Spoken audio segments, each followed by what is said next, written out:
박수! 네, 들어가시면 됩니다. 못하겠다 하시면 춤도 추시고 잘하시네요.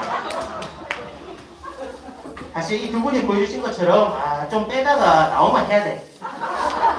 빼다가 나왔는데도 안 하고 이러면 재미가 없어요. 그지요?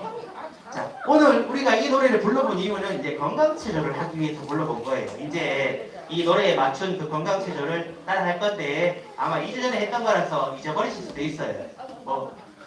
똑같이 못한다고 안 되는 거 아닙니다. 이 체조의 목적 자체가 몸을 좀 두드려서 기가 좀 나게 하는 것이니 동작을 다 못 따라 하셔도 괜찮아요. 이 노래를 부르시면서 흥겹게 몸을 좀 이렇게 움직인다는 생각을 하시되 움직이라고 해서 막 엉덩이 막 들썩 하시다 보면 넘어질 수도 있으니까 엉덩이를 꼭 붙이고서 막 이렇게 하시면 좋겠어요. 그러면 지난번에 우리 했던 그 체조를 한번 해보도록 하겠습니다. 자, 어르신들을 위한 건강체조, 내 나이가 어때서에 맞춰 기억력 박수를 배워볼게요. 기억력 박수입니다. 제가 설명을 또 중간중간 드릴게요. 따라서 하시면 됩니다. 자, 썰매타기. 왼쪽, 오른쪽, 왼쪽, 오른쪽. 이것도 노래 부르면서 하시면 더 좋아요. 무릎, 박수, 주먹으로 박수. 무릎, 박수, 손끝으로 박수. 무릎, 박수, 손가락 가운데로 박수. 무릎, 박수, 손목으로 박수. 팔 두드리기. 겨드랑이 두드리기. 반대팔. 반대 겨드랑이. 무릎, 박수, 주먹 박수. 무릎, 박수, 손끝 박수. 무릎, 박수, 손바닥 가운데로. 무릎, 박수, 손목 박수. 머리, 어깨, 손 바꾸고. 엉덩이 두드리기. 무릎, 박수, 주먹 박수. 무릎, 박수, 손끝 박수. 무릎, 박수, 손바닥 가운데로. 무릎, 박수, 손목 박수. 자, 썰매타기. 왼쪽, 오른쪽, 왼쪽, 오른쪽.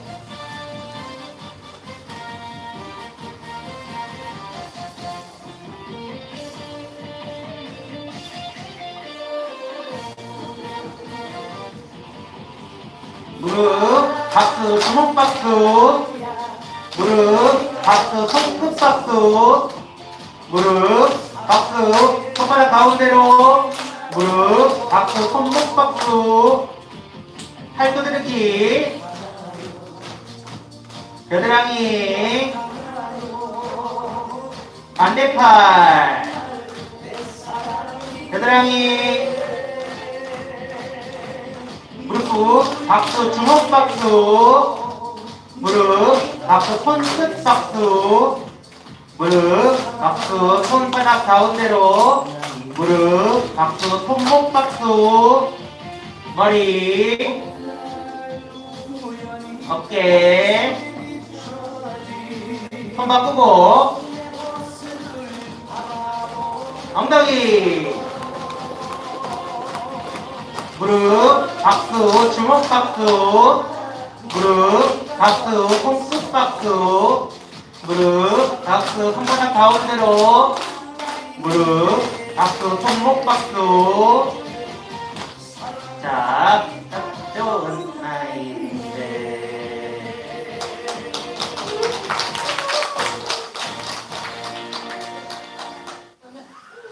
자, 어떠세요? 노래를 이제 어떤 노래인지를 더 자세하게 알고 하시니까 이 체조가 좀 더 흥나지요. 이 체조는 아주 단순하게 되어 있는데 조금 헷갈리실 수 있는 부분이 이 박수 치는 건데요. 그래서 이게 기억력 박수 체조, 건강 박수 체조라고도 한다고 해요. 그래서 요 박수를 치는데 몇 단계가 있는데 처음에는 무릎 손뼉 2번 치는 거랑 똑같습니다. 그리고서는 여기서 나오는 게 단계별로 있지요. 그러니까 처음에 주먹 박수고요. 주먹을 쥐고 박수를 치시면 되고요. 또 무릎을 2번 치고 손뼉을 2번 치고 손 끝으로 요 손가락끼리 손끝이 닿는 박수, 손끝 박수입니다. 그리고 또 무릎을 2번 치고 앞에 박수를 2번 치고 그 다음에는 뭐였지요? 손목 아니고 요 손 바닥에 있는 요 가운데로 박수를 치고 그 다음에 무릎 치고 손뼉 치고 마지막에가 손목으로 치는 박수였어요. 요게 단계별로 가는 겁니다. 그래서 무릎 2번 치고 박수 2번 치는 거 똑같고 그 다음에 주먹, 손끝, 요 손바닥 가운데 그리고 손목 박수를 치는 게 요 기억력 박수 체조의 요 제일 핵심적인 부분인 거예요. 이제 뭐 괜찮으시겠습니까? 한 번 더 할까요? 한 번만 더 하면 잘하실 수 있을 것 같아요.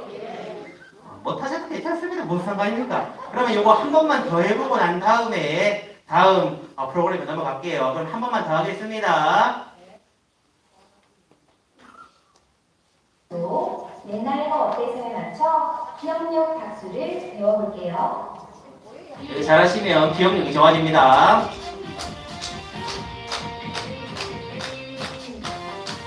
자, 썰매타기 오른쪽 왼쪽 오른쪽 왼쪽 오른쪽 왼쪽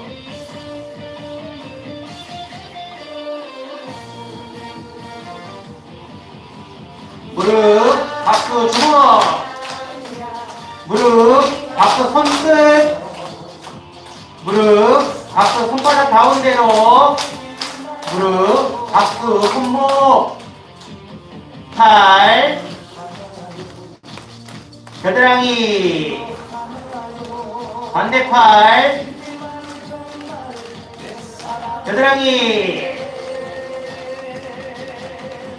무릎 박수 주먹 박수 무릎 박수 손끝 박수 무릎 박수 손바닥 가운데로 무릎 박수 손목 박수 머리 어깨 손 바꾸고 엉덩이 무릎 박수 주먹 박수 무릎 박수 손끝 박수 무릎 박수 손바닥 가운데로 무릎 박수 손목 박수. 자, 썰매타기입니다. 또 오른쪽 왼쪽 오른쪽 왼쪽 오른쪽 왼쪽.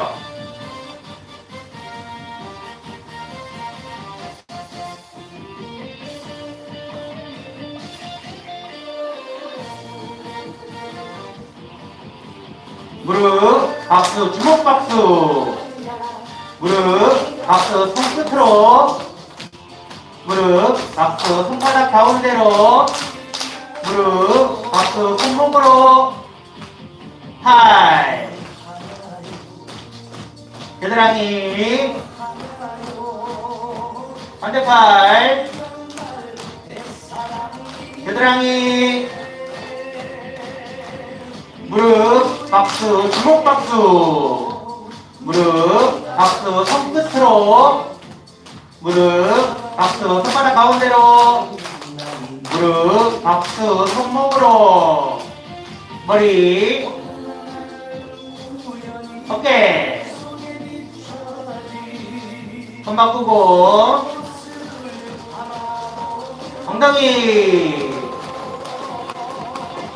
무릎 박수 주먹 박수 무릎 박수 손끝으로 무릎 박수 손바닥 가운데로 무릎 박수 손목으로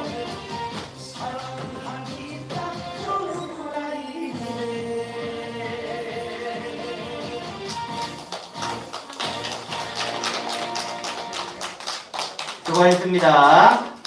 글 좀 쳐주세요. 이제 이제 두 번 정도 하니까 이제 이 체조가 좀 눈에 들어오시지요. 이 노래를 꼭 틀지 않더라도 집에서 이렇게 TV 같은 거 보실 때에도 진짜 그냥 가만히 TV만 보시지 말고 손을 계속 움직이시면 좋은 거예요.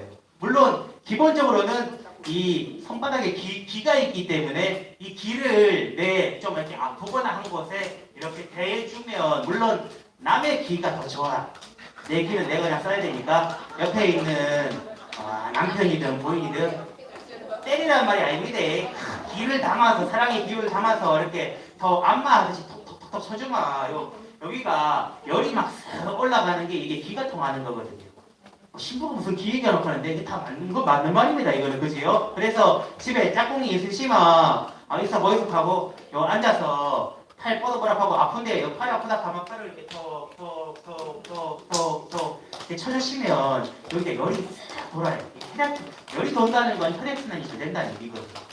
이렇게 전신으로 이렇게 해주시면 좋고 그거 아니더라도 TV 보실 때 아까 우리 봤던 이 손으로 박수 치는 게 이 왜 여러 가지 방법으로 치는가 손바닥에 오장육부가 뭐 다 들어가 있다 이거 다 들으셨잖아요. 손바닥하고 발에 다 있는데 요걸 자극을 이렇게 하면 그 부위에 혈액순환을 도와준다. 요거 다 아실 거예요. 그래서 여기서 나오는 건 평상시에 우리가 박수를 보통 치는 것과는 다르게 손 전체를 쓰는 박수를 치는 거라니까요. 그래서 처음에 치는 박수가 무슨 박수였다고요? 주먹을 쥐고 박수를 치는 겁니다. 무릎 2번 치고 앞에서 손뼉 2번 치고 주먹을 쥐고 주먹으로 박수를 치는 거예요. 주먹으로. 그리고 무릎 2번 치고 앞에 박수 2번 치고 손 끝으로 박수를 치는 겁니다. 손 끝으로. 그리고 무릎 2번 치고 손뼉 치고 손바닥 가운데에 요 바닥에 요 가운데 있는 부분으로만 박수를 치는 거예요. 그리고 마지막으로는 무릎 2번 치고 손뼉 치고 손목으로 이렇게 박수를 치는 겁니다. 요 네 가지가 기억력 박수 체조에 들어가 있는 동작이라는 거예요. 그래서 집에서 TV 보실 때에도 그냥 가만히 TV만 보시지 마시고 이렇게 뭐 손끝으로 이렇게 넣으시고 손바닥으로 이렇게 치고 이렇게 하시면 훨씬 이 혈액순환에 도움이 될 거라는 이야기지. 자, 그런 겁니다. 아이고. 제가 이렇게 힘들지요. 그래서 이거를 여러분들이 익숙해지면 저는 힘들어서 못하겠으니까 이제 여러분 가운데 한 번 좀 모셔놓고 좀 하도록 할게요. 그래서 제가 잘 봐주고 있는 중입니다. 누가 제일 잘하는 걸 좀 보고 있는 중이에요. 그래서 제 대신에 여기서 마이크 잡고 체조 담당하실 분을 다음 달쯤에 뽑을 예정이니까요. 내가 아직 얼마나 잘하는지 못 보여줬는데 하시는 분은 다음 시간에 동작을 더 크게 하시면서 보여주시면 제가 잘 봐놨다가 제 대신에 여기서 하시도록 해드릴게요. 괜찮겠습니까? 미리 한번 나는 꼭 하고 싶다! 아직은 부끄러우신 것 같다. 다음 시간에 한번 해보도록 하겠습니다. 일단 이렇게 오늘은 이 건강체조를 하기 위해서 이 노래도 한번 들어봤고 건강체조를 했어요. 우리가 그럼에도 불구하고 이 모임을 하는 이유는 신앙 때문이죠. 신앙 때문에. 우리가 성당 사람들 아닙니까? 그러면 그냥 노는 거 말고도 항상 뭘 좀 해야 되는데 자, 그래서 지난번 모임 때 이 성전에서 가장 중심이 되는 곳이 어디인가에 대한 설명을 드리면서 제대와 감실에 대한 이야기 또 더 추가로 한다면 십자가에 대한 이야기를 드렸었어요. 성당에 우리가 딱 들어갈 때 제일 먼저 인사를 해야 된다면 무엇에 인사를 해야만 하는가 잠깐 기억력을 되돌려드리면 보통 십자가와 제대는 항상 성당 앞쪽에 제일 중앙에 있기 때문에 내가 십자가에 절을 해도 제대에 절을 하는 게 되고 제대에 절을 해도 십자가에 하는 게 된다. 근데 이제 문제가 되는 거는 감실인데 어떤 성당에 가면 이 감실이 십자가 아래 제대 뒤쪽에 성전의 가운데에 있는 성당들도 있고, 이건 어느 성당들이냐? 옛날 성당들. 근데 요즘에 짓는 성당들은 대부분 다 십자가와 제대는 가운데에 있으나 감실은 한쪽으로 무조건 빼요. 이쪽으로 빼든 이쪽으로 빼든. 근데 사실 이 감실 자체가 미사 중에는 필요한 것이 아니고 비상시에 영성체를 하기 위해서 이 성체를 모셔두는 것이기 때문에 보통의 유럽이나 역사가 더 깊은 데들에 가보면 아예 감실 자체가 제대 근처가 아니라 진짜 저 한 곳에 또는 저희 방 안쪽에 있는 경우들이 더 많다. 근데 이제 우리나라는 사실 이 교회 역사가 사실 그렇게 오래되진 않았잖아요. 이제 막 200년 좀 더 돼서 그 안에 이렇게 했기 때문에 그런 거에 대한 어떤 고려들은 좀 없었다는 거지요.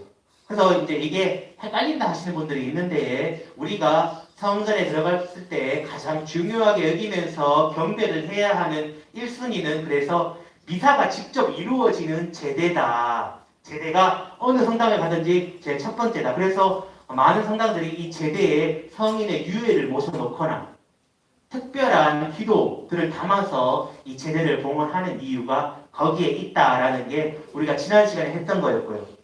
자, 오늘 여러분과 함께 좀 이야기를 나누려고 하는 거는 사실 앞으로 우리가 이걸 계속 해내야 되기 때문에 좀 시리즈로 생각을 하긴 했는데 마침 이번 10월이 묵주기도 성월이자 전교의 달이었고 지난 주일이 전교주일이었어요.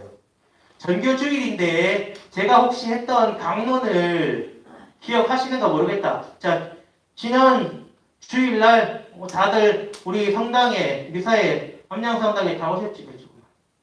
함양성 우리 미사에 다 참여하셨지요? 아마 제가 하는 강론 다 들으셨을 건데 제가 뭐라 하던가요? 기억나십니까? 제가 뭐라 했는지. 우리가 전교에 대한 이야기를 좀 했었어요. 전교에 대한 이야기를. 그 전교는 일부의 사람들이 하는 게 아니라 우리 모두가 해야 되는 것인데 많은 사람들이 아이고 막 전교는 하는 사람, 잘하는 사람이나 하는 거지 나는 하는 게 아니다 라고들 오해들을 하시는데 전교를 잘하기 위해서는 선교를 잘하기 위해서는 필요한 게 있는데 뭐가 필요하냐? 필요한 것은 첫 번째 믿음입니다. 믿음. 일단 내가 믿어야지만 전교를 할 수 있다는 거지요. 우리 다 믿잖아요. 그지요? 우리는 누구를 믿습니까? 하느님을 믿고 예수님을 믿어요. 어느 만큼 믿는지에 대한 이야기는 안 했잖아요. 그냥 믿느냐 안 믿느냐 하면 우리는 조금이든 많이든 일단 믿기 때문에 된 겁니다. 그럼 두 번째, 그러면 믿기만 하면 선교를 할 수 있냐? 그건 아니라는 것이요. 믿은 다음에 우리가 선교를 하기 위해서 필요한 것은 내가 믿는 게 무엇인지를 설명할 수 있는 능력인 거예요. 방금 제가 말했던 것처럼 우리가 누구를 믿습니까? 우리가 하느님을 믿지. 또 그 하느님이 우리를 위해서 보내주신 예수님을 믿지. 이렇게 설명해내는 능력이 필요하다는 겁니다. 나는 믿기는 하는데 내가 믿는 게 당최 뭔지를 야한테 설명할 수가 없으면 선교를 할 수가 없는 거예요. 자, 그래서 믿음과 그 믿음을 설명할 수 있는 능력과 세 번째는 믿고 설명까지는 다 했는데 막상 내가 그걸 살지 않으면 듣는 사람이 다 듣고 난 다음에 네 말은 좋은데 네부터 살아라 한다니까요. 그렇기 때문에 내가 믿는 것을 설명해낸 다음에 적어도 설명하는 것은 내가 지키고 사는 의지가 필요한 겁니다.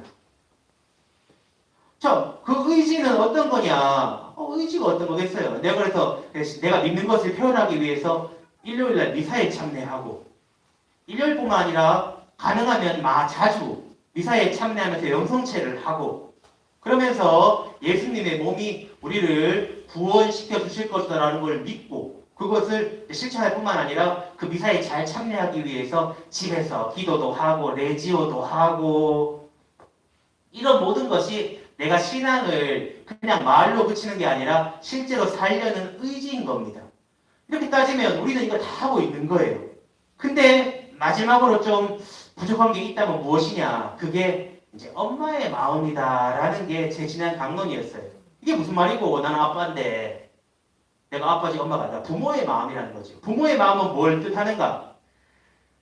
자식들은 압니다. 그죠? 그래서 커도 알아서 아직도 뭐가 진짜 필요하고 중요하고 좋은 것인지를 아직도 모를 수도 있어요. 그래서 뭐라 합니까? 야야야 성당 좀 가라 하면 뭐 합니까? 아, 바빠서 나중에 갈랍니다. 제가 알아서 할게요. 이렇게 얘기한다는 거죠. 근데 자식이 익한다고 해서 어느 부모가 그래 네 맘대로 해라. 뭐 그러든가 말든가 가든가 말든가 이렇게 하는 부모는 없다는 겁니다. 다들 아이고 야야 암만 바빠도 성당은 가야지 기본은 해야 될 거 아이가. 이렇게 다 마지막까지 놓지 않으려고 하신다는 거지요. 이게 엄마의 마음이고요. 또 하나는 이게 좋은 줄 알면은 끝까지 줄락하는 겁니다.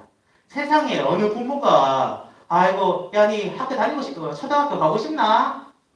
뭐 중학교 가고 싶나? 고등학교까지 의무교육 아닙니까 그죠? 야 고등학교까지는 가고 싶나 안 가고 싶나 이걸 묻고 보내지 않아요. 당연히 기본적인 교육은 받으면 좋다는 걸 알기 때문에 어렸을 때부터 학교 교육 시키는 겁니다. 특히나 옛날에는 그 어려운 상황에서도 그만 공부 때려치우고 막 일이나 해라 라는 이야기를 부모님들이 잘 하지 않으셨다는 거예요. 대부분 다 이거 나중에 훌륭한 사람이 되려면 잘 배워놔야 된다. 이런 거죠. 좋은 것을 끝까지 주고자 하는 이 마음. 그래서 우리가 선교를 잘하기 위해서는 앞에 믿음도 필요하고 믿음을 설명할 수 있는 능력도 필요하고 그 믿음을 실천할 의지도 필요하나 내가 야한테는 내가 힘을 잃지 않고 하느님을 꼭 알려주고 싶고 같이 성당을 다니고 싶다는 그런 마음을 가지는 것이 선교에 필요한 것이다라는 게 지난 주일 강론이었어요.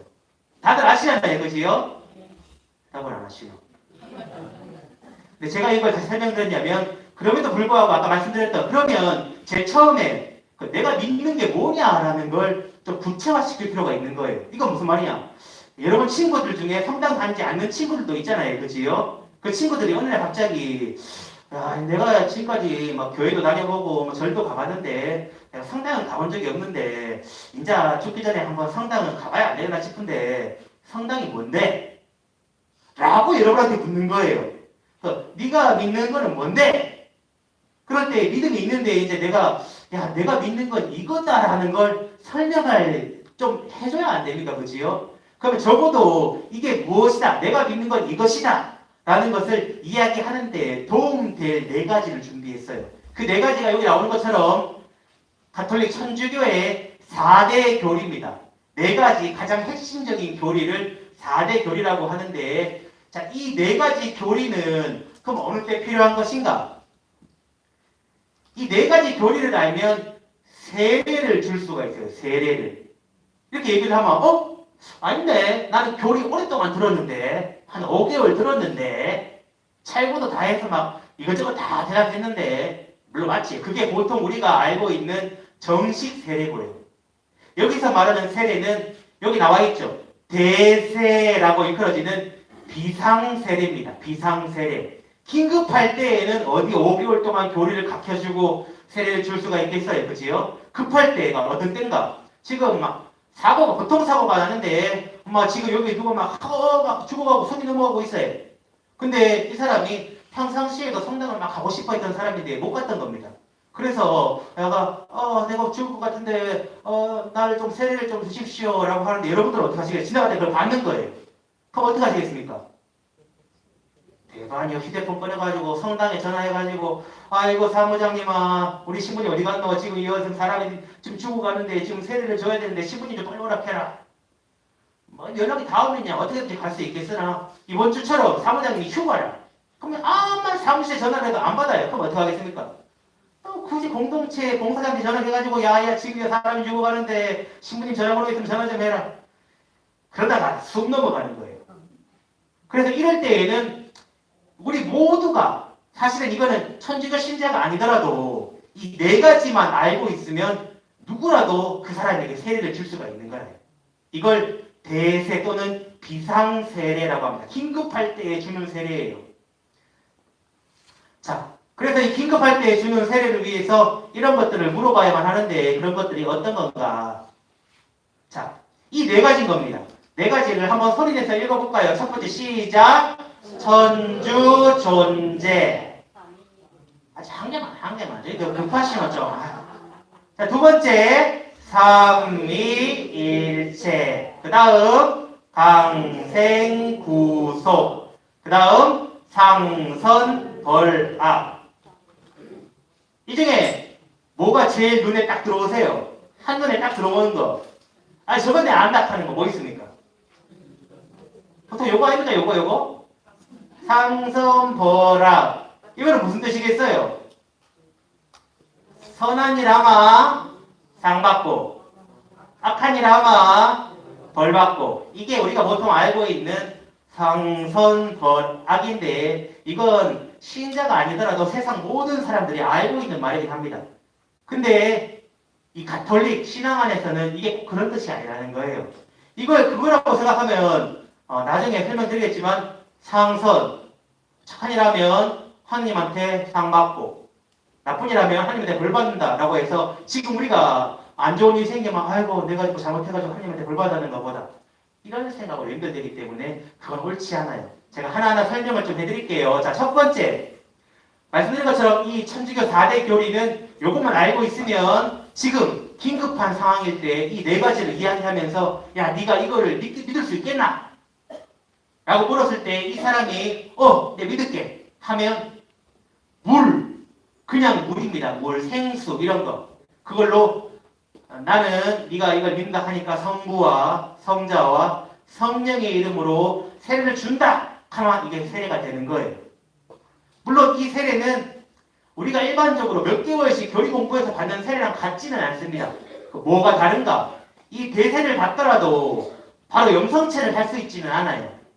그냥 이 사람에게 아이고 네가 그렇게 마음으로 하느님 믿고자 하니 너는 이제부터 하느님의 아들이다.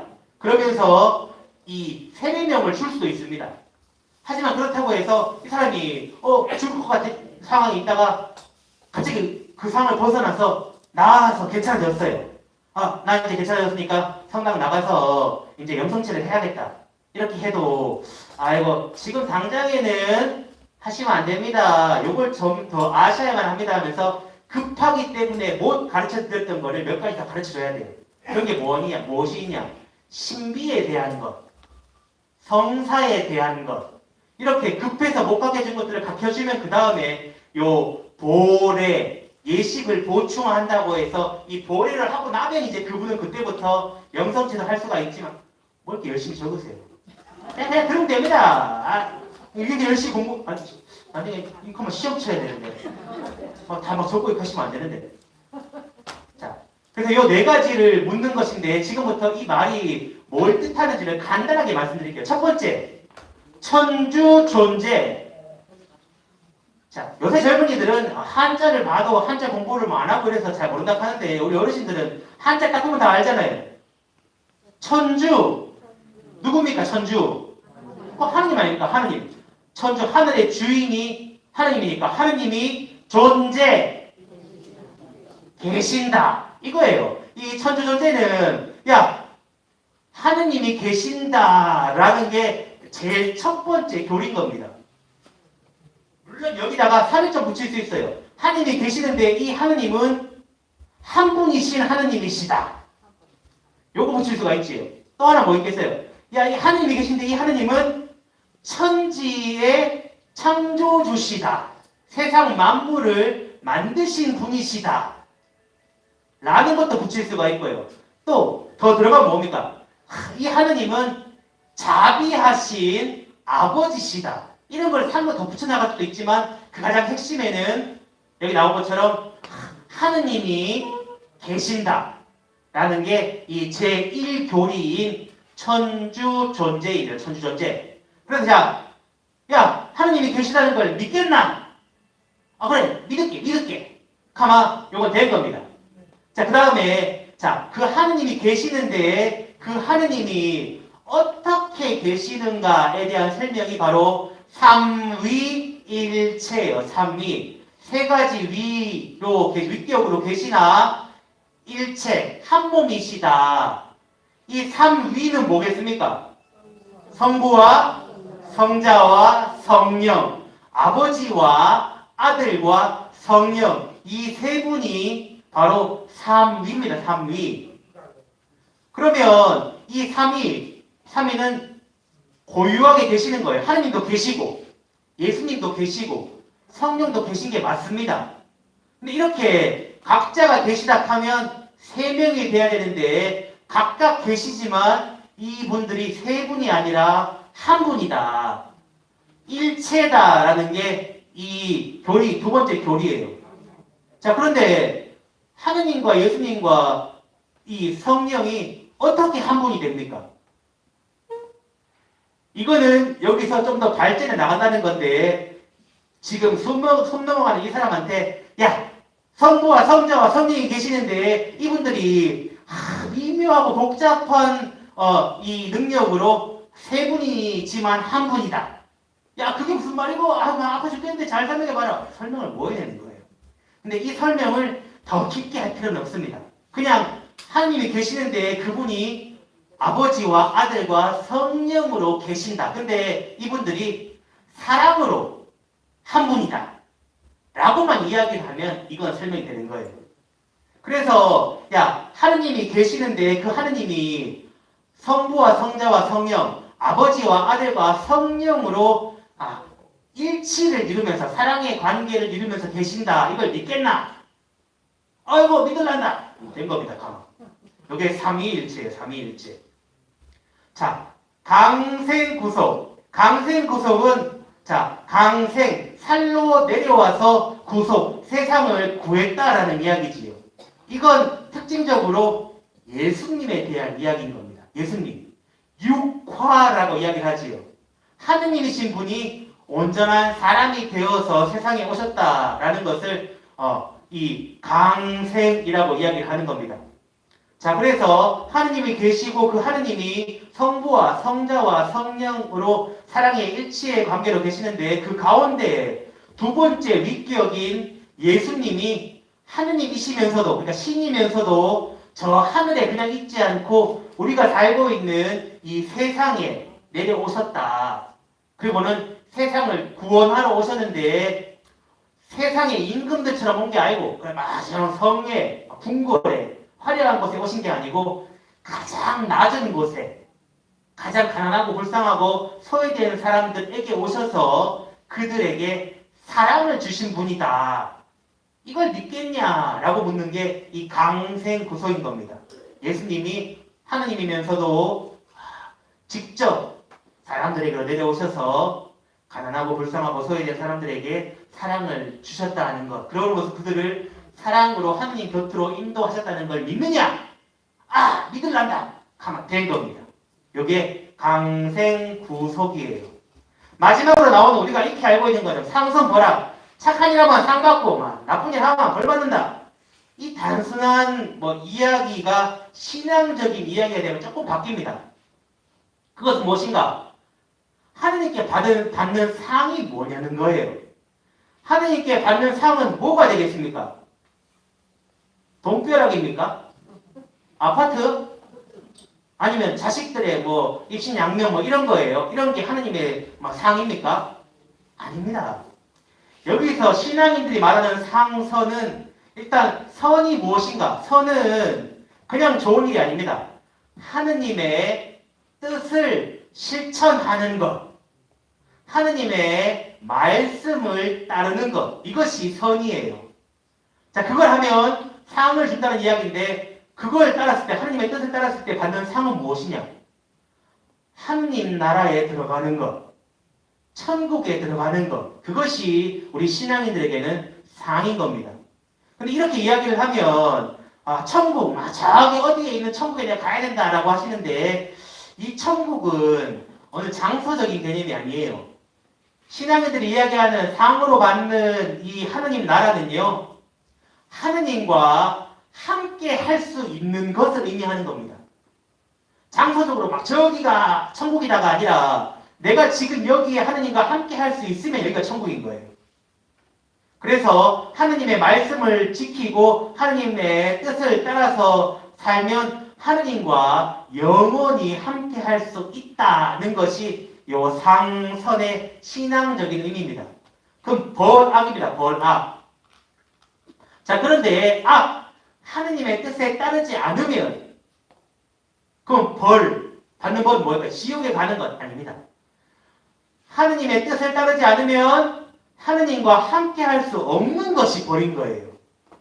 네가 하느님의 뜻을 지키면 하느님과 함께 할 수 있고 영원히, 네가 하느님의 말씀을 지키지 않으면 영원히 하느님과 함께 할 수 없다 하는 것이 신앙적인 의미에서의 이 벌이라는 겁니다. 자, 이 네 가지예요. 야, 네 하나님의 뜻을 잘 지키고 살겠나? 아, 뭐 그래. 내가 늦었지만 비록 살란다.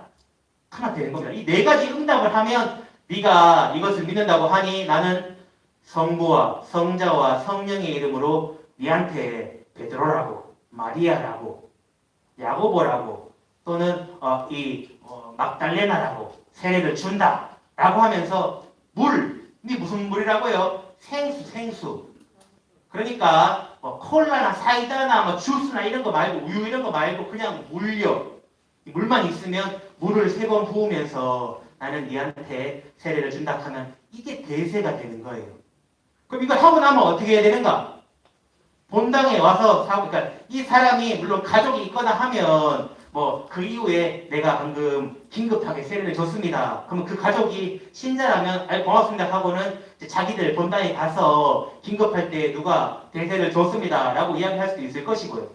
이제 그거는 그 사람에게 해당되는 거예요.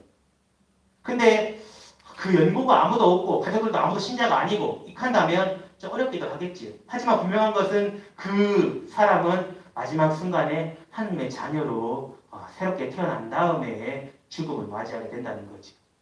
그래서 이게 중요한 거예요. 길을 가다가 어느 순간인가 어떤 일이 생길 줄가 모르기 때문에 여러분들이 내가 일생을 이 선교라는 것을 중요하게 여기고 살았는데 이런 이제 나이가 들어보니까 이제 기회가 잘 없구나 할 때라도 기회가 없다고 생각하시면 안 돼요.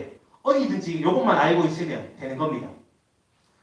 다시 짧게 하느님이 계신다. 근데 그분이 성부와 성자와 성령으로 계신다. 근데 그 가운데 성자인 예수님이 세상에 내려오셔서 인간을 구원하러 오셨다. 그렇기 때문에 우리는 하느님의 뜻을 따라서 잘 살면 하느님과 영원히 함께할 수 있다. 이것이 우리가 우리 믿음을 가장 핵심으로 요약하라고 하면 요약할 수 있는 4가지인 거예요. 우리는 이걸 믿고 있는 겁니다. 이게 천주교 4대 교리다라는 거예요. 자, 혹시 4대 교리 가운데, 이 설명 가운데, 야, 이거 좀, 잘 이해가 안 된다. 뭐, 혹시 이런 게 있으세요? 없지. 설명을 너무 잘해가지고. 근데 이거를, 말뜻을 내가 이 말뜻을 모르면, 요 4단어, 그러니까 이 4자로 된 이 한자 말만 외우면 됩니다. 천주존재! 믿느냐 하면 내용 몰라도 믿겠다 하면 되는 겁니다, 이게. 더 자세한 거는 하느님이 알아서 해주시겠지. 다음에 다음에 삼위일체, 그다음에 강생무속, 상선벌합입니다. 이거에 대해서는 이제 우리가 또 다 스마트폰을 사용할 수 있잖아요, 어르신들도 그지요? 그럼 인터넷 열어가지고 이 천주 존재를 딱 쳐보면 그에 대한 설명이 막 길게 나옵니다. 삼위일체들을 딱 쳐봐도 그것도 막 설명이 길게 나와요. 그 다음에 강생구속도 마찬가지고 상선벌합도 마찬가지입니다. 그렇게 해서 내가 좀 더 살을 붙이면 그게 예비신자 교리가 되는 거예요. 이게 가장 핵심적인 것이다. 자, 큰 소리로 4가지 말을 마지막으로 읽으면서 이 설명을 끝내도 될까요? 자, 제가 시작하면 처음부터 읽을 겁니다. 자, 시작. 천주 존재. 두 번 시작. 삼위일체. 다음 시작. 강생구속. 다음 시작. 상선벌합. 요 4가지가 뭐라고요? 천주교 4대 교리. 쉽다 그지요? 명확합니다. 자, 이거를 설명드린 이유는 마침 이번 달이 전교의 달. 지난 주일이 전교 주일이었기 때문에 혹시나 모를 상황에서 우리가 이 4가지를 알면 누군가에게 비상으로 세례를 줄 수 있다라는 걸 알려드리기 위해서 이 4가지를 말씀드렸습니다. 네. 네.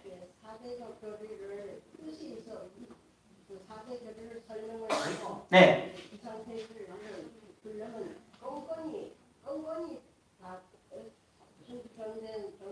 뭐냐고 설명을 다 해야 되는 게 아니냐. 근데 이게 좋은 질문입니다. 이걸 설명한 다음에 그 사람이 믿겠다 하는 게 제일 좋은 거고요. 근데 이 사람이 의식이 없어. 또는 지금 막 횡설수설하고 있어서 대답을 못해. 그럴 때 할 수 있는 방법이 조건부대세입니다. 조건을 다는 거예요. 그럼 뭐냐? 이 설명은 똑같습니다. 내가 야 하느님이 계시면 믿겠나? 대답이 없어. 야 하느님이 계시는데 성부와 성자와 성령을 계신 걸 믿겠나? 대답이 없어. 야 그 중에 성자 예수님이 우리를 구하러 사람이 돼서 오셨다는 걸 믿겠나? 눈은 또 버벅버벅 하는데 대답이 없어. 마지막으로 하느님의 뜻을 지키고 살면 하느님과 영원히 함께 할 수 있다는 걸 믿겠나 했는데도 대답이 없어. 혈액순환에 도움을 줍니다.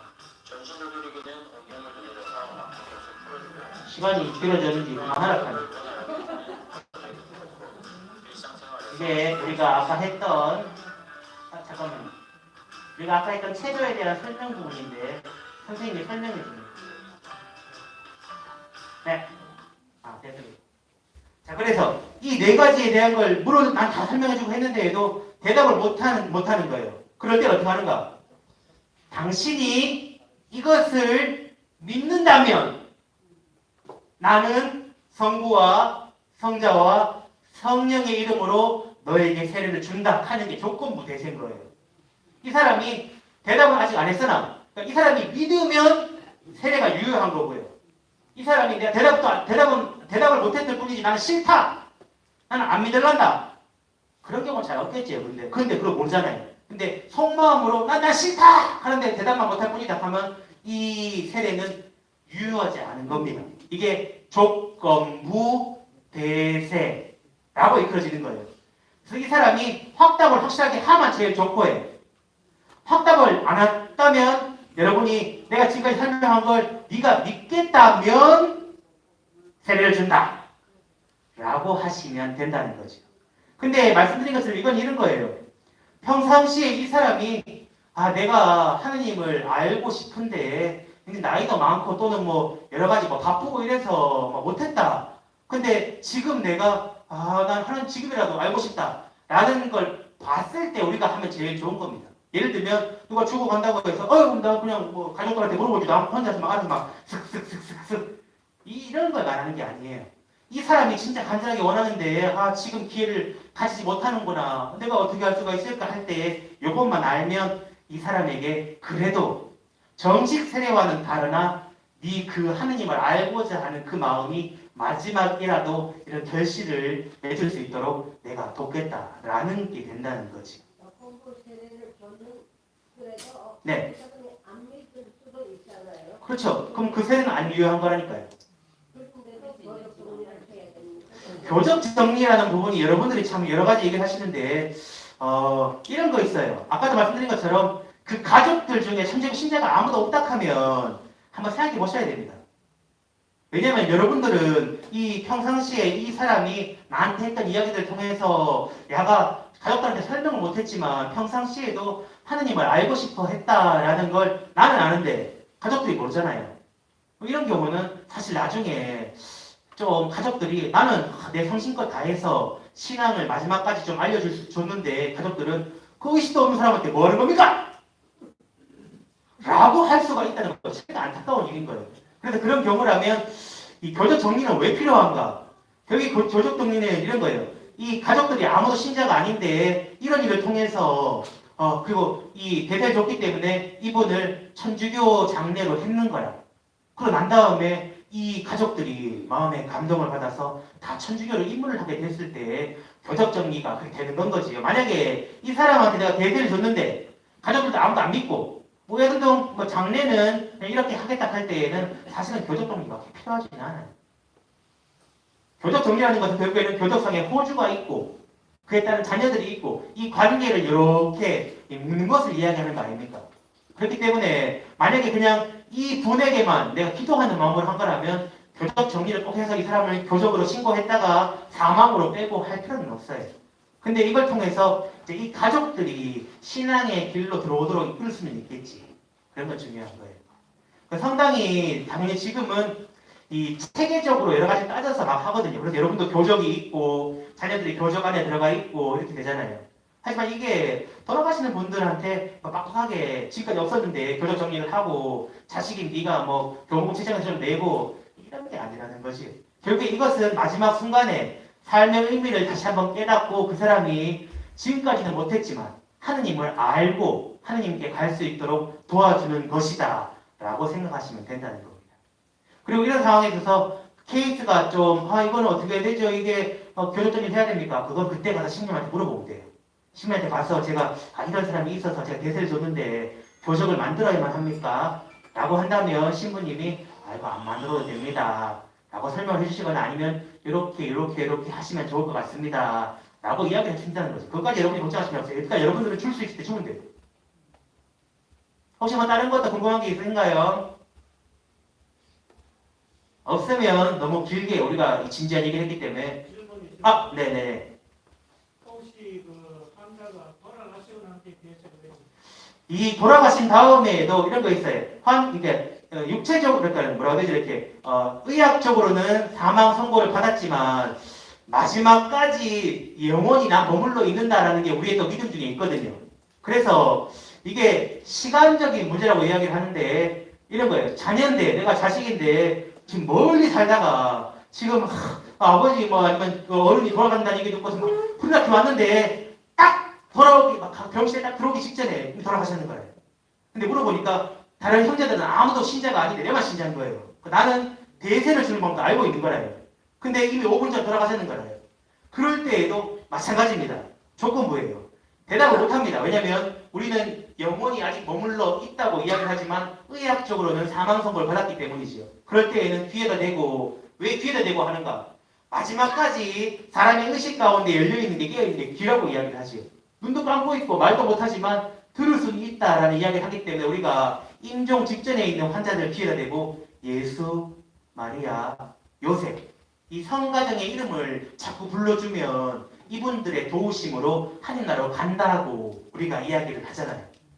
그렇기 때문에 내가 그런 경우에 갔는데 이미 의학적인 거 돌아가셨지만 물론 내 형제들이나 주위의 사람들한테 내가 지금 무엇을 할 것인지는 설명을 좀 해줘야 될 겁니다. 나는 내가 믿는 사람으로서 아버지가 또는 어머니가 또는 우리 어르신이 하느님을 마지막에 알고 하느님께 갔으면 좋겠다. 나는 지금부터 똑같은 거 조건부 대세를 드릴 거다. 대답은 못하시지만 나는 이걸 영혼으로 듣고 계신다는 걸 믿습니다. 그래서 요거를 믿으신다면 나는 성부와 성자와 성령의 이름으로 세례를 드립니다. 대세를 드립니다. 라고 할 수도 있다는 거지. 그런데 돌아가시고 난 뒤에 그 신부님이나 수녀님 오셔가지고 그렇게는 안 합니다. 대체를 붙고 대세는 신부가 주지 않습니다. 신부가 주면 세례를 주지. 왜 대세를 주겠어요? 신부는 세례를 줄 수 있는 수녀님 오시는 수녀님도 세례를 줄 수 없습니다. 성직자만 줄 수 있죠. 그러니까 대세라는 개념이 그래서 일반 세례가 다르다는 거예요. 그러니까 신부님을 제외하고, 그러니까 성직자를 제외하고 구제도 줄 수는 있지요. 그냥 일반 사람이 줄 수 있는 세례는 그러니까 대세인 겁니다. 그게 세례가 될 수는 없어요. 성직자가 주면 그 순간에 세례가 되기 때문에 영성치를 할 수 있습니다. 그게 다른 점이죠. 그래서 누가 신부님 와서 대세 좀 주십시오. 신부는 잘 안 갑니다. 신부가 가면 세례를 주지 대세를 안 주기 때문에 그래요. 근데 여러분들이 줄 때에는 아까 말씀드렸던 대세기 때문에 그런 거고요. 근데 이런 거죠. 그러니까 여러분들이 나중에 신부님을 모셔가서 대세를 주겠다. 그 어떤 신부님도 안 한다 할 겁니다. 왜냐? 신부는 대세가 아니라 세례를 주는. 그럼 수녀님 오시는 거 그러니까 수녀님도 똑같은 이유죠. 수녀님이 가셔도 줄 수 있는 건 똑같은 대세입니다. 그 대세는 똑같은 이거에 대한 질문을 하고 의식이 있으시면 성부와 성자와 성령의 이름으로 세례를 줍니다 하고 의식이 없을 경우에는 이것을 믿으신다면 성부와 성자와 성령의 세례를 준다는 거지 수녀님이 간다고 해서 이 세례가 여러분이 주는 이 비상 세례와 다른 세례는 아닌 거예요.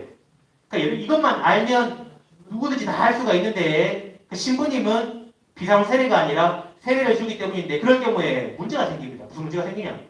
대세를 받으러 갔는데 신부가 가면 신부님 와서 세례 줬는데 같은 거예요. 그럼 이게 일반적으로 우리가 운영하고 있는 이 세례와 같은 세례로 오해를 받는다는 거지. 그래서 성직자는 대세를 주러 가지는 않습니다. 오히려 이런 거 있지요. 아직 건강이 좀 허락될 때 성당은 못 나오지만 할 때에는 가서 그 상대를 만나보고 짧게 교류를 한 다음에 정식 세례를 주면 좋지 신부가 가서 대세를 주진 않아요. 요게 좀 달라요. 왜냐? 여러분들이 여러분들은 10년 청해가지고 그 신부님이 억지로 알겠습니다 가가지고 대세 드렸는데 딴 데 가면 야, 너 우리 병원에 와서 신부님이 세례 줬는데? 라고 하면 이 세례가 대세인 건지 일반 세례인 건지 사람들은 헷갈려해요. 하마 지금 이제 아직 건강하신데 근데 성당에 나오시기 좀 싫은 거예요. 우리 어머니가 성당 집에 계시는데 집에 와서 세례 좀 주십시오. 그럼 가가지고 성부와 성자와 성령으로 세례를 드립니다. 이걸 못한다는 거지. 그럴 경우에는 대세를 여러분에게 드리도록 한 다음에 갑자기 건강이 회복되셔서 몇 번의 만남을 가질 수 있다 하면 최소한의 만남을 통해서 나머지 교리들을 좀 설명을 해드리고 성당에 오실 수가 없으니 가서 병자 영성치를 해드릴 수 있겠지. 이게 다른 거예요. 그래서 시모님 와서 대세를 좀 해주시고 영성치를 좀 시켜주시죠 하면 열이면 열 다 시모님은 아이고 대세를 드릴 수 영 원하시면 대세를 드릴 수가 있지만 영성치는 그렇게 하실 수가 없습니다. 라고 하실 거예요. 이게 좀 다릅니다. 대세는 여러분들 누구나 줄 수 있기 때문에 이것만 잘 알아두시라고 말씀드린 게 바로 그런 이유 때문입니다. 근데 아직 기력이 있으셔서 몇 번의 만남을 만날 수가 있다 하면 신부님한테 본인의 의지도 있어서 꼭 세례를 받고 싶어 한다 하면 신부님이나 아니면 교사를 좀 보내서 한 4번, 5번 정도의 방문을 통해서 교류를 하고 정식 세례를 줄 수 있을 거예요. 근데 요거는 그 상황에 따라서 신부님께 그 상황에 대한 설명을 잘 드리면 그 신부님이 이렇게 대처를 해주실 거라는 거죠. 하지만 신부는 대세를 주지 않는다. 그리고 수녀님이 주시는 대세도 똑같은 그냥 대세다라는 거. 아주 좋은 질문들이 지금 많이 나오고 있습니다. 혹시 다른 것도 있으세요? 어서 이제 우리 간식 먹어야 되는데. 이제 간식 먹을까요 이제? 네. 그러면 지난번에 우리 국수 먹었는데 지금 아직 우리가 요걸 맞춰가고 있는 중이기 때문에 그 둘째 주에 할 때는 식사로, 넷째 주에 할 때는 간식으로 준비를 할 거라서 뭘 할까 하다가 우리가 할 수 있는 가장 좋은 거는 여러분들 지난번에 드셨던 그 토스트. 이 안에 이 채소가 많이 들어가 있기 때문에 요거를 일부러 또 한번 준비를 했거든요. 물론 오늘 드린 다음에 맛있고 좋지만 다음에 다른 거 먹기 시작하면 다음에 딴 걸로 준비할게요. 근데 둘째 주에는 별일이 없으면 국수류 하나 이런 식사류, 마지막 주는 간식인데 오늘 마지막 주 4번째 주라서 오늘 준비한 간식을 드리도록 하겠습니다. 먼저 식사 전 기도를 바치고 나면 여러분 요 앞에 배달이 될 테니까 드시도록 할게요. 성부와 성자와 성령의 이름으로 아멘. 주님 오늘의 드린 음식과 저희 모두에게 반복하소서. 우리 주 그리스도를 통하여 비나이다. 아멘. 성부와 성자와 성령의 이름으로 아멘. 잠깐 자리에 앉아 계시면 우리 봉사자분들이 다 테이블에 갖다 드릴 거니까요. 앉아서 기다리시면 될 것 같아요.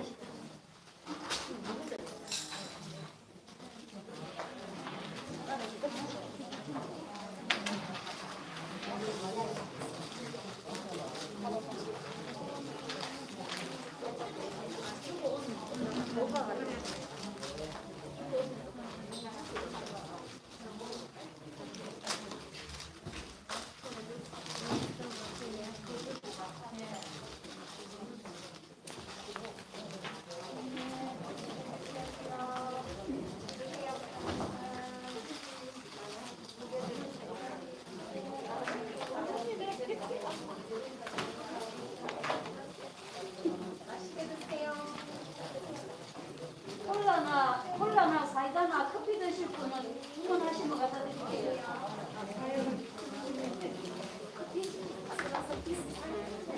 나 이거 지난번에 잠깐만.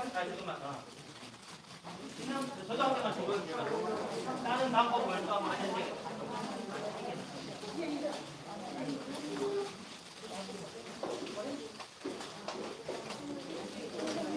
예. 지난번에 한번 드셔보셨고 이거 사실 어떻게 먹으면 되는데요. 좀 안 흘리고 편하게 먹는 방법 알려드리면 먼저 요 가운데 있는 요 테이프를 뗍니다. 뗀 다음에 이 열린 부분을 뒤로 접어요. 뒤로 열린 부분을 뒤로 이렇게 접습니다. 그 다음에는 토스트를 이만큼 꺼내서 모서리가 나오도록 이렇게 하세요. 모서리가 나오도록. 그렇게 한 다음에 드시고 여기 다 먹으면 살짝 돌려서 다른 모서리를 먹으면 됩니다. 이러면 끝까지 안 흘리고 잘 드실 수 있어요. 이렇게 해서 맛있게 드세요.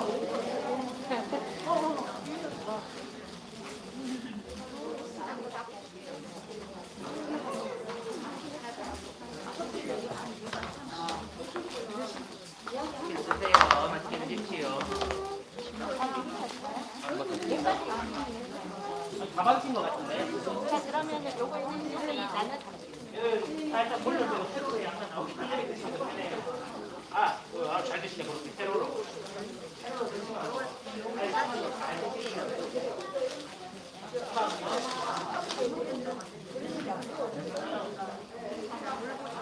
대화하시면 잘 드시면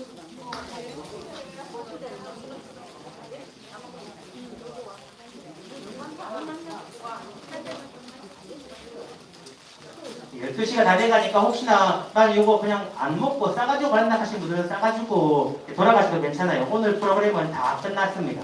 그래서 이거 드시면 기분 좋게 집으로 돌아가시면 됩니다.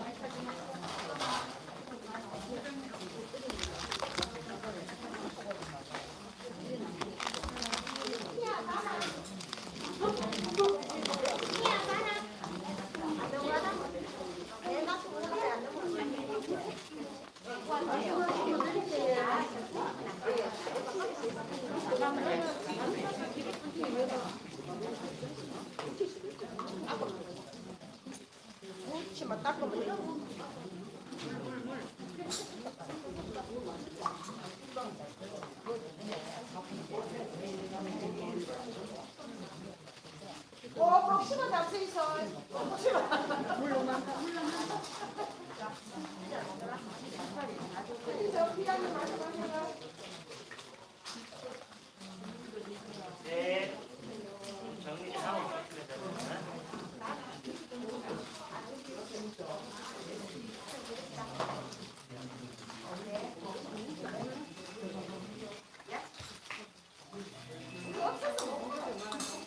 커피 드실 분 있으세요?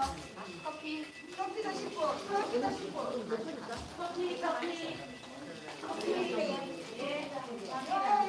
손 들고 계세요. 왜 빼가 된다. 손 들고 계세요.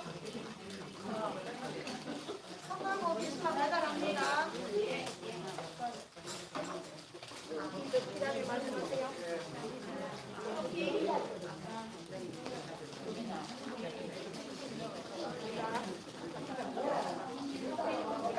네. 이렇게 드세요. 진짜 드세요.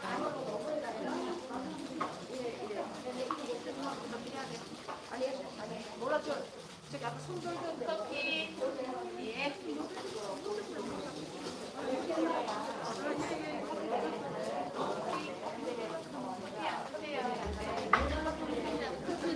한 잔 더 타주세요. 커피 한 잔 더 타주세요.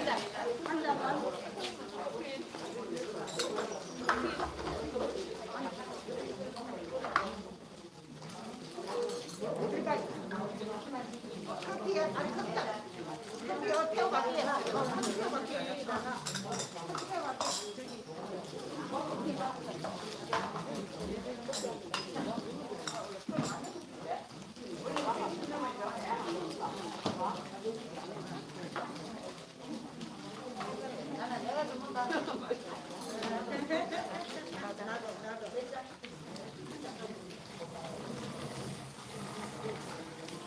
커피 어떤 분이십니까?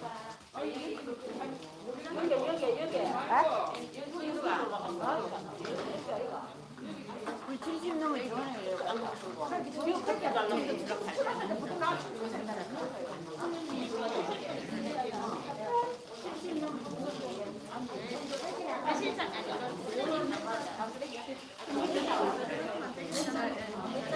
아, 그래요? 춤추라고 안 해? 노래만 부르라 했는데 춤을 추셨다 그랬지. 앞으로도 와서 추 있어. 사장님 그리고 혹시 어르신들 중에 더 드실 분 중에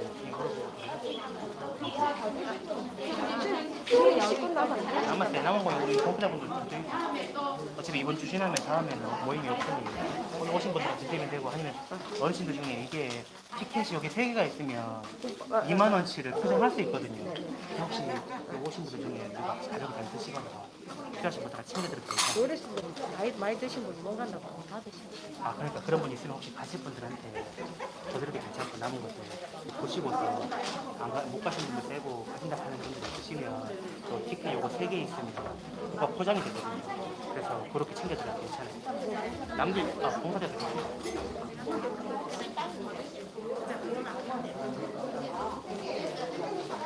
부족하면 더 있으니까 더 드세요. 부족하면 더 있으면 더 드셔도 됩니다.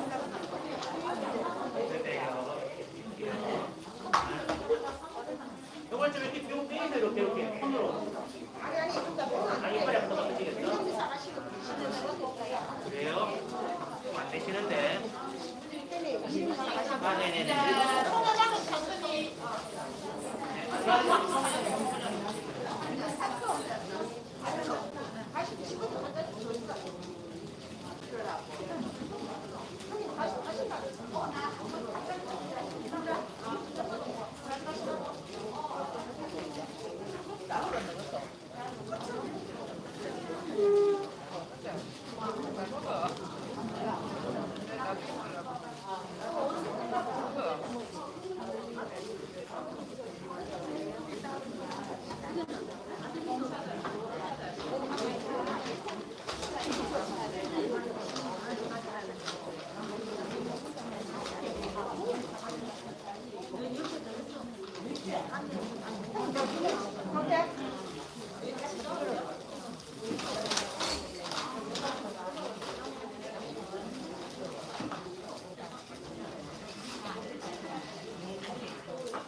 가심이 될 수 있어요.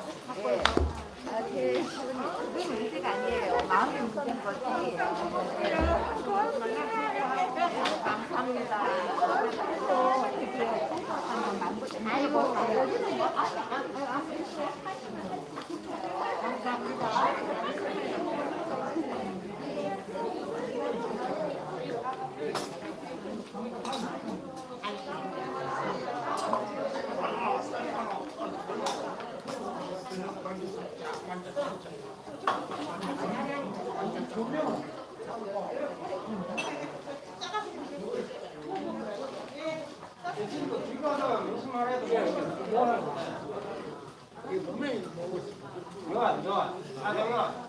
많이 드셨어요.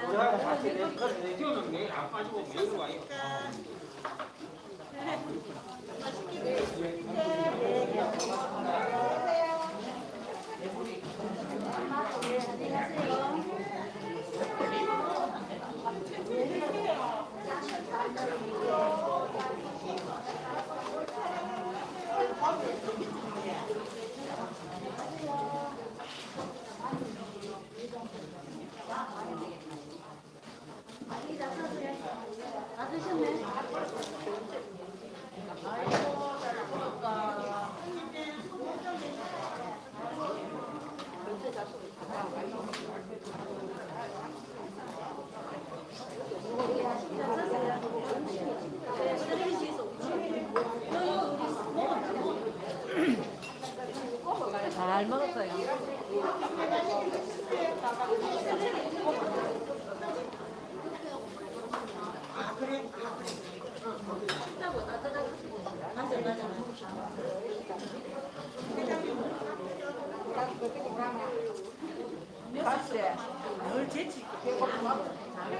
잘 먹었습니다.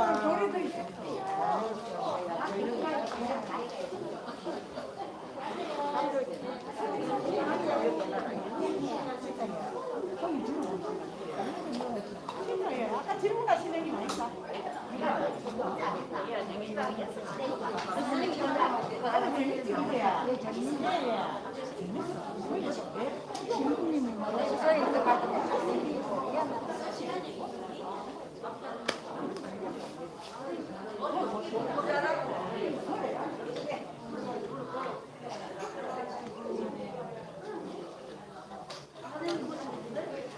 얘가 한번 보면